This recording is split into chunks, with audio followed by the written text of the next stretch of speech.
My dear friend, welcomes in D K English classes में आपका स्वागत है। और Indian civilization and cultural summary लेकर आए हैं, जो कि प्रोज सेक्शन लेसन 1 का समरी है, रेनबो पार्ट 2 बिहार बोर्ड। और ये 5 नंबर इंग्लिश मार्क्स में इंक्लूड रहता है। और यह समरी बहुत इंपॉर्टेंट है और इसको मैं हिंदी में एक्सप्लेन कर रहा हूँ ताकि ये आपको समझ में आए और आसानी से लिखने में कोई दिक्कत और परेशानी ना हो। एक एक लाइन को समझिए बैराखी से, ठीक है ना। देखिए पहला जो लिखा है इंडियन, पहला देखिए इंडियन सिविलाइजेशन एंड कल्चरल, भारतीय सभ्यता और संस्कृति इज ए रिमार्केबल ऐसे। रिमार्केबल मतलब होता है उल्लेखनीय। इंडियन सभ्यता और संस्कृति एक रिमार्केबल ऐसे है, यानी उल्लेखनीय निबंध है। रिटन बाय आवर फादर हमारे पिता ऑफ नेशन महात्मा गांधी, हमारे राष्ट्रपिता यानी महात्मा गांधी के द्वारा ये लिखा गया निबंध है। किसके द्वारा लिखा गया निबंध है? हमारे राष्ट्रपिता महात्मा गांधी के द्वारा लिखा गया है। इन दिस ऐसे, इस निबंध में ही कंपेयर्स, वह तुलना करते हैं। ही कंपेयर्स मतलब वह तुलना करते हैं। ही कंपेयर्स, वह तुलना करते हैं Indian civilization to the civilization of west, भारतीय सभ्यता को पश्चिमी सभ्यता से तुलना करते हैं। इंडियन सिविलाइजेशन को पश्चिमी सिविलाइजेशन से क्या करते हैं? तुलना करते हैं। एंड फाइंड मतलब फाइंड मतलब पाना, और पाते हैं एंड फाइंड और पाते हैं कि it is superior to all. जब भारतीय सभ्यता को पश्चिमी सभ्यता से तुलना करते हैं तो वो पाते हैं कि भारत की सभ्यता जो है वो पश्चिमी सभ्यता से क्या है? सुपीरियर है, यानी सर्वश्रेष्ठ है, ठीक है ना। ये उसमें वह पाते हैं।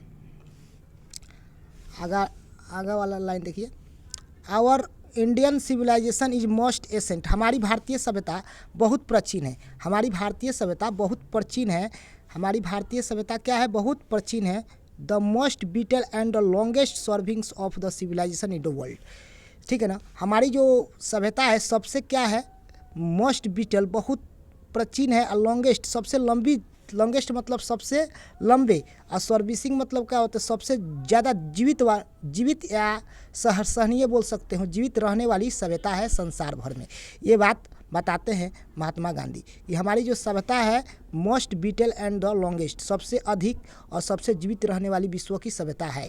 कौन सभ्यता? तो भारतीय सभ्यता। ये गांधी जी बताते हैं। So our civilization can teach the world, इसलिए हमारी सभ्यता संसार की सभ्यता को क्या कर सकती है? बता सकती है और पढ़ा सकती है, ठीक है ना। बता सकती है और पढ़ा सकती है। देयरफॉर, इसलिए we need not copy western civilization, इसलिए हमें पश्चिमी सभ्यता की कॉपी करने के लिए, कॉपी माने नकल करने की ज़रूरत नहीं है, ठीक है ना। ये गांधी जी बताते हैं। ये गांधी जी बताते हैं कि पश्चिमी सभ्यता को नकल करने की ज़रूरत नहीं है, ठीक है ना।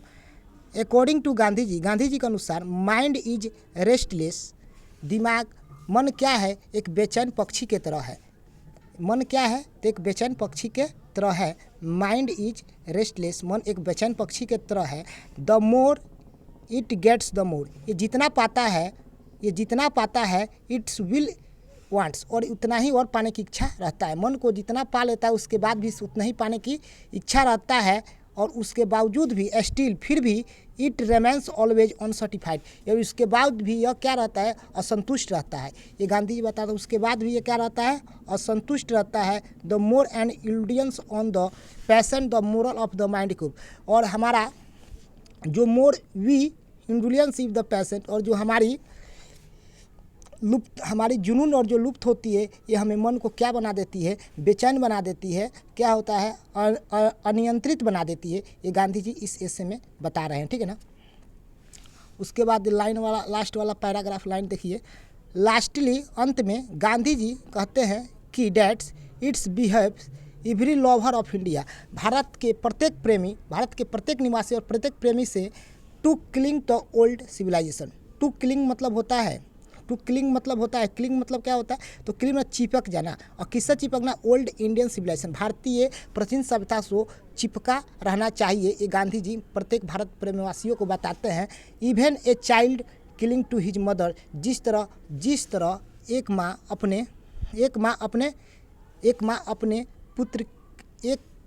एक पुत्र अपनी माँ की छाती पर, स्तन पर जिस तरह चिपका रहता है, उस तरह हर भारतीय लोग को अपनी पुरानी सभ्यता के साथ चिपकी रहनी चाहिए, मैंने उसके साथ डटे रहना चाहिए, उसको नहीं छोड़ना चाहिए। और पश्चिमी सभ्यता को उन्होंने इंडियन सभ्यता और पश्चिमी सभ्यता में तुलना किया है, जो जिसमें कि इंडियन सभ्यता को अच्छे बताए हैं। पश्चिमी सभ्यता माने वेस्टर्न कंट्री के बारे में इन्होंने जो तुलना की है भारतीय कंट्री को, वो तुलनात्मक भारतीय कंट्री की अच्छाई के पक्ष में है, ठीक है ना। तो मैं आशा करता हूँ कि आपको वीडियो अच्छा लगा होगा, ठीक है ना। तो शेयर एंड सब्सक्राइब करना ना भूलें, ठीक है ना। और डीके इंग्लिश क्लासेज आप पर चेतन छपरा ऑफलाइन पढ़ सकते हैं, ठीक है ना। डीके इंग्लिश क्लासेज चेतन छपरा में आप पढ़ सकते हैं, ठीक है। मैं आशा करता हूँ कि आपको समरी समझ में आ गया होगा, ठीक है ना। और ये समरी आपको 5 नंबर इंग्लिश मार्क्स में पूछता है, ठीक है ना। तो एक बार आप शॉर्ट स्क्रीन ले सकते हैं, ठीक है ना। और शॉर्ट स्क्रीन लेने के बाद ये समरी आप 1-2 बार देखेंगे तो आसानी से याद हो जाएगा, ठीक है। Thank you for watching this video, share and subscribe. I wish have a nice day. Thank you.